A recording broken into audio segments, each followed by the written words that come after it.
just called to see you. Yes, I know. I spoke with your aunt. Yes, I know. I ran after you to say that it was quite a mistake Aunt's telling you that I had a young man already. Really and truly, I'm glad to hear that. I never had one, and I thought as times go with women, it was such a pity to send you away thinking I had several. Oh, catch your breath, dearest. I have a nice, snug little farm. So I hear. And though I only be an everyday sort of man, when we be married, I'm quite sure that I can work twice as hard as I do now. I never said I was going to marry you. Why? That is a tale. To run after anybody like this and say that you won't have them. But I only meant to tell you that nobody had got me as a sweetheart yet. I hate to be thought men's property in that way. What? Why, if I'd wanted you, I shouldn't have run after you like this. It would have been the forwardest thing.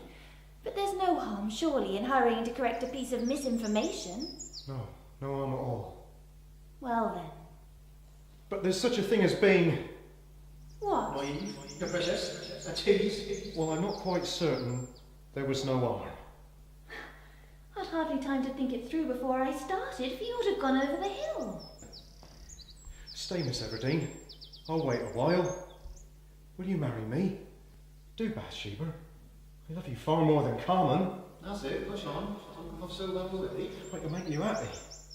You can have a piano in a year or two, and have one of them £10 gigs for market, and nice flowers, and birds. Hens and cocks, I mean, because they be useful. Nice balance with poultry every day. I think I should like that. And a frame for cucumbers. Cucumbers? And after the wedding, we can put it in the newspaper list of marriages. And the babies and the births. Babies? Every man jack of them. And at home, by the fire. Whenever you look up, there I shall be. And whenever I look up, there will be you. Miss Everdeen? No, it's no use. I don't want to marry you. Try, Bathsheba. Think. I have thought. For a marriage would be very nice in one sense. Everybody would talk about me and think that I'd won my battle, and I should feel triumphant and all that. But a husband? Well? Why, he'd always be there, as you say. Of course he would. I, that is. What I mean to say is that I shouldn't mind being a bride at a wedding if I could get to be one without having a husband. But since a woman can't show off in that way by herself, I shan't marry. At least, not yet. Well, that's a terrible wooden story.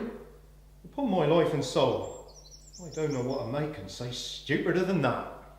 Really? Why won't you have me? Because I don't love you. But I love you.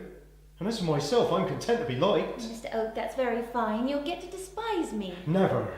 I have not a penny in the world. I am living with my aunt for my bare sustenance. Circumstances change. I am better educated than you are. That won't change. It might. You judge me too harsh, for I dearly love to read, though I've no university education. You are a farmer just beginning, and you ought, in common prudence, to marry a woman with money, who would stock a better farm for you than you have now. Why, that's the very thing I've been thinking of. Then why did you come and disturb me? I can't bring myself to do what would be Right? wise. You have made an admission now.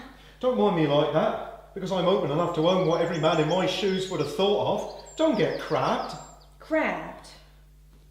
May I call on you this evening? I don't want you to make your mind up at once if you'd rather not. No, I cannot. Well, will you walk with me on Sundays? No, don't press me anymore. I don't love you. Not one bit. 'Twould be ridiculous. Very well. I'll ask you no more. Thank you. Miss Everdeen, Yes? I shall do one thing in this life. One thing certain. And that is love you, and long for you, and keep wanting you till I die.